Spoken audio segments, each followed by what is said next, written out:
성도님들의 삶 가운데 주님의 포근한 품 안에서 평안이 있기를 간절히 바랍니다.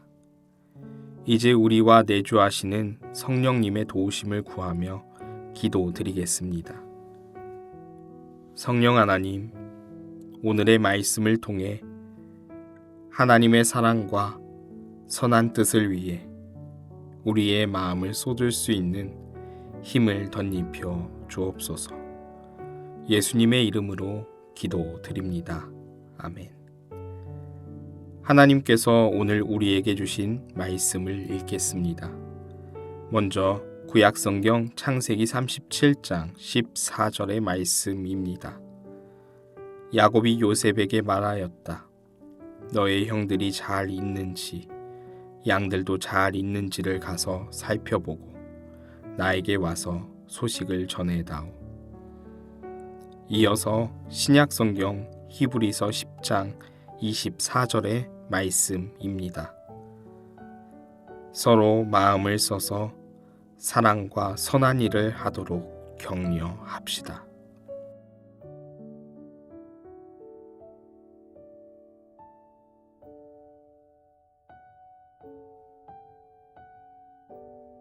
이번에는 순서를 바꾸어서 다시 한번 읽겠습니다. 서로 마음을 써서 사랑과 선한 일을 하도록 격려합시다. 야곱이 요셉에게 말하였다. 너의 형들이 잘 있는지 양들도 잘 있는지를 가서 살펴보고 나에게 와서 소식을 전해다오.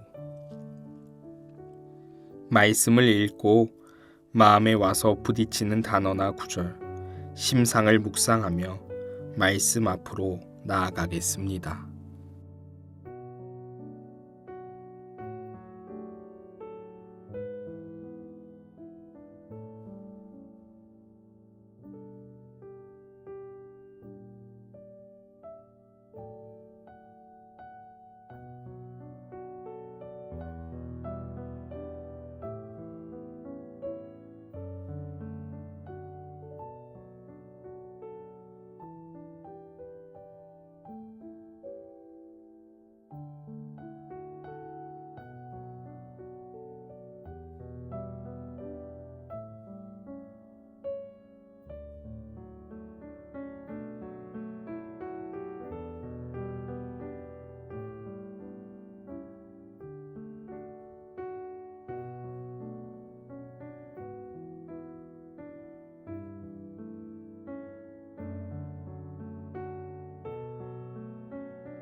현재도 많은 피해를 보고 있는 것 중에 하나가 보이스피싱입니다.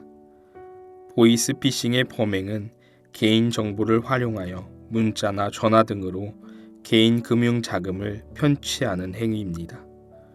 여기에서 보이스피싱을 저지른 범죄자들은 중간책을 두어 자신이 직접적으로 피해자의 현금을 수거하지 않고 또 여러 대포폰, 대포 통장으로 유유히 사건에서 빠져나가는 사건들이 꽤나 많이 등장합니다. 여기에서 중요한 역할을 하는 사람은 중간책입니다. 중간책은 피해 당사자의 자금을 인출하고 전달하는 역할을 합니다. 이들이 어떻게 행동하느냐에 따라 많은 자금을 안전하게 송금이 가능할 수도 있고 이들의 실수로 경찰의 범죄가 노출되기도 합니다. 중간책의 역할은 여러 가지로 상당한데 이들 중 상당수는 총책의 얼굴을 모른 채 일한다는 것입니다. 아르바이트를 구하는 곳에서 현금 수거를 맡기거나 텔레그램 등 범죄에 그와 같은 일들에 노출되는 사람들이 많이 있다는 것입니다. 저는 이와 같은 범죄는 반드시 뿌리 뽑혀야 한다고 생각합니다. 그리고 이와 같은 일들이 일어나지 않도록 함께 노력해야 한다고 생각합니다. 저는 이러한 사건들을 유심히 관찰하면서 느낀 것이 있습니다. 이러한 모습과 비슷하지만 다른 사람들이 바로 그리스도인이라고 생각합니다. 오늘 요셉의 모습을 가만히 들여다보면 아버지의 중간책 역할을 하고 있습니다. 아버지가 요셉의 형들이 양을 잘 치고 있는지 걱정이 되어 요셉을 형들에게 보내게 됩니다. 아버지 야곱은 요셉에게 이야기합니다. 너희 형들이 잘 있는지 양들도 잘 있는지를 가서 살펴보고 나에게 와서 소식을 전해다오. 요셉은 막중한 임무를 수행하기 위해 형들을 찾아 나섭니다. 형들이 어디에 있는지 확인할 길이 없어 물어 형들이 있는 곳에 찾아가게 됩니다. 힘든 여정이었습니다. 그러나 형들의 반응은 시큰둥합니다. 요셉이 이전에 꿈꾸었던 것들이 마음에 들지 않는 모양입니다. 요셉이 저 멀리 오는 것을 보고 오히려 요셉을 죽이고자 합니다. 아버지는 아들들이 걱정이 되어 가장 소중한 사람을 보냈음에도 요셉의 형들은 시기와 질투로 그를 구덩이에 던지게 됩니다. 요셉은 아버지께서 하라는 명령을 가지고 선한 의도로 형들을 돌아보고 올 계획이었지만 형들은 요셉을 그렇게 곱깝게 보지 않았습니다. 그리고 요셉을 은 20에 이스마엘 상인들에게 팔아 넘기게 됩니다. 요셉은 야곱의 인물을 가진 사람이었습니다.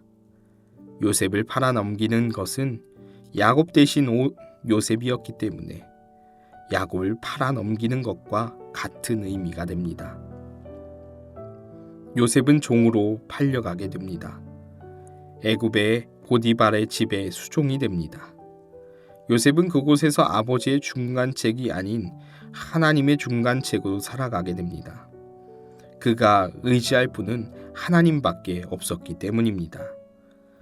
하나님은 요셉과 함께 하셔서 그가 하는 일을 형통하게 해주십니다. 요셉은 하나님을 알았고 비록 종이지만 하나님이 원하시는 뜻을 이루기 위해 애씁니다. 하나님은 그런 요셉을 함께 하심으로 보듬어 주셨습니다. 요셉은 보디발 집에서 하나님과 보디발의 중간책으로 역할을 톡톡히 합니다. 요셉은 어느 날 보디발의 아내로부터 억울한 누명을 받게 됩니다. 결국 감옥에 가게 됩니다. 감옥에 간 요셉, 사람들의 마음을 움직이게 됩니다. 범죄자밖에 없는 그곳에서 요셉은 하나님과 범죄자들 사이에 중간책이 되어 열심히 일합니다. 간수장은 그런 요셉을 바라봅니다. 옥중 죄수들을 요셉의 손에 간수장은 맡깁니다. 그만큼 신뢰가 있던 요셉, 하나님의 중간책으로 죄인들조차 그를 우러러보게 됩니다. 그는 왕의 관원장을 우연히 만나게 됩니다. 그들은 고민거리가 있었습니다. 그 만남 속에서도 요셉은 하나님을 빼놓지 않습니다. 하나님께서 그들의 꿈을 해석해 주실 것을 믿으며 그들의 꿈을 해석하기 시작합니다. 그리고 복직될 관원장에게 자신의 억울함을 풀어달라고 요청합니다. 요셉은 하나님의 중간책으로 진실되이 그들의 꿈을 해석하고 섬겼습니다. 그러나 그 관원장은 모든 것을 까마득히 잊은 채 만 2년이 흐르게 됩니다. 너무나도 힘든 순간이 요셉에게 찾아왔을 것입니다. 그러나 그는 묵묵히 하나님과 죄수 사이를 연결하는 중간책으로서 역할을 합니다. 그러던 어느 날 왕의 꿈을 해석할 기회가 주어지게 됩니다. 그는 하나님과 바로를 연결하는 중간책의 역할을 합니다. 그는 중간에서 하나님을 드높이고 모든 애굽 사람들의 영광을 받게 합니다. 요셉의 이와 같은 이야기 속에 보이스피싱의 중간책과 같은 사람이 아닌 하나님의 선하심과 지극한 사랑을 모든 사람들에게 전달하고 있는 요셉의 모습을 볼 수 있습니다.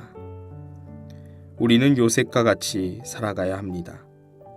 하나님과 세상 사이의 중간책으로 살아야 합니다.